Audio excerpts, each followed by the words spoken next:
Well, as you know, the Selwyn District Council has declared a state of emergency. The Selwyn Incident Controller is Murray Washington, who's just had an emergency meeting with his team.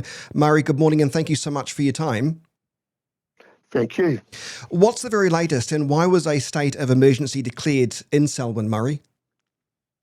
Well, we declared at 5:39 this morning because of advice on rising river levels, and we wanted to ensure that we had the capacity to a coordinate with the other agencies, and also to the fact that the river levels were starting to rise really quickly. So what's the main concern in Selwyn right now? Is it localised flooding? Yes, the main concern I would say would be that it's really wet out there. The roads are fairly well inundated, and we just want people to keep safe and only travel when necessary. That's an important message to make, and I think that's what Christchurch Mayor Phil Major said for residents here as well, and that is to only travel when necessary. The weather, though, is set to continue, or this persistent rain is set to continue throughout the rest of today, Thursday, isn't it, Murray? What do you know? What have you been told?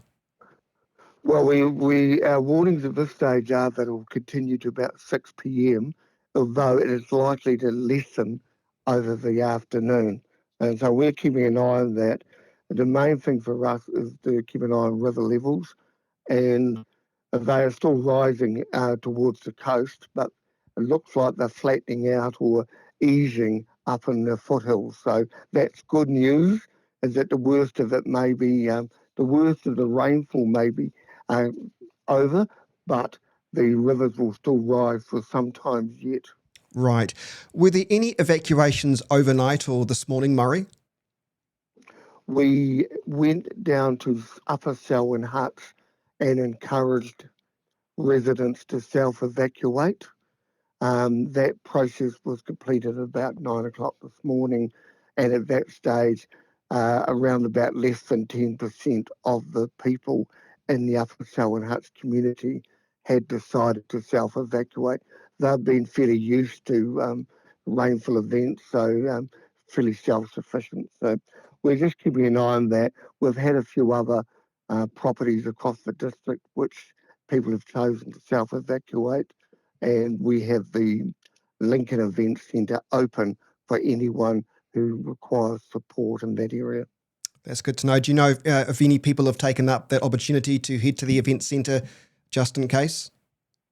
At this stage, we only heard a handful, about 3 people were at the Lincoln Event Centre.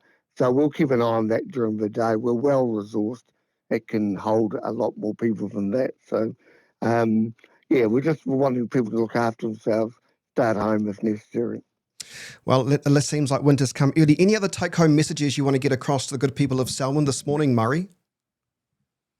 Yes, well, in the foothills, we've got a number of water supplies where we've asked residents to conserve water use. These are mainly the surface water intakes, which get really badly hit by flooding events. And also in the Prebbleton and Lincoln area, we are wanting people to conserve water usage because the sewage system is actually struggling to keep up with the amount of inflow. Well, that's good advice. I appreciate your time this morning. I know it's been a very busy overnight for you and your team. Selwyn Incident Controller Murray Washington, thank you so much for your time. We'll keep in contact. Thank you, Chris. Cheers.